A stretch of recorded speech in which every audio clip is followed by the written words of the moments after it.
ஒரு பீஸ்ஃபுல்லான மார்னிங்கை நல்ல ஒரு காஃபியோட ஸ்டார்ட் பண்ணணும்னு வந்த ஓஜிஸ் பார்த்தா டி நகர் கீதா கேஃபே. 1954ல ஸ்டார்ட் பண்ண ஒரு கடை 70 இயர்ஸ் ஆயிடுச்சு. இன்னும் இதுக்கு மவுசு குறையிலன்னே சொல்லலாம்.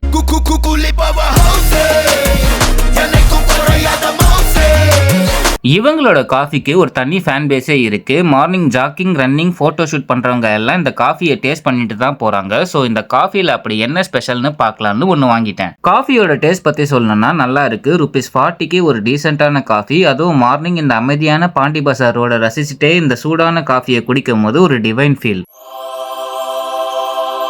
நல்ல ஒரு காஃபியை ஃபினிஷ் பண்ணிட்டு அப்படியே பிரேக்ஃபாஸ்ட்டுக்கும் ஆர்டர் போட்டாச்சு. முதல்ல சொன்னது பொங்கல் வடை, 3 வகையான சட்னியோட சர்வ் பண்ணாங்க. அதுவும் அந்த பொங்கல் இருக்கே நல்ல நெய் தழும்ப இருந்தது. இந்த பொங்கலை வெறும்னே சாப்பிடும்போது நல்ல ஒரு டேஸ்ட் அப்படியே வாய்க்குள்ள வலிக்கிட்டு போகுது. பிளஸ் இந்த சட்னி சாம்பார் அண்ட் இந்த கிறிஸ்பியான வடையை சேர்த்து சாப்பிடும் போது ஒரு டெட்லியான காம்பினேஷன். டேஸ்ட் பக்கா. அதுவும் இந்த தேங்காய் சட்னி அண்ட் சாம்பாருக்கு நான் ஒரு அடிமையே ஆகிட்டேன். பொங்கலுக்கு அடுத்து மஸ்ட் ட்ரைனா இவங்களோட இடியாப்பம் அண்ட் தேங்காய் பால் சொல்லுவேன். நல்லா சாஃப்டா இருக்கிற இந்த இடியாப்பத்து மேல ஒரு கிண்ணம் தேங்காய் பாலை ஊத்தி ஒரு பைட்டு போய் பாருங்க. அம்புட்டு ருசி, லிட்டலா நாக்கெல்லாம் நாட்டியம் ஆடும்.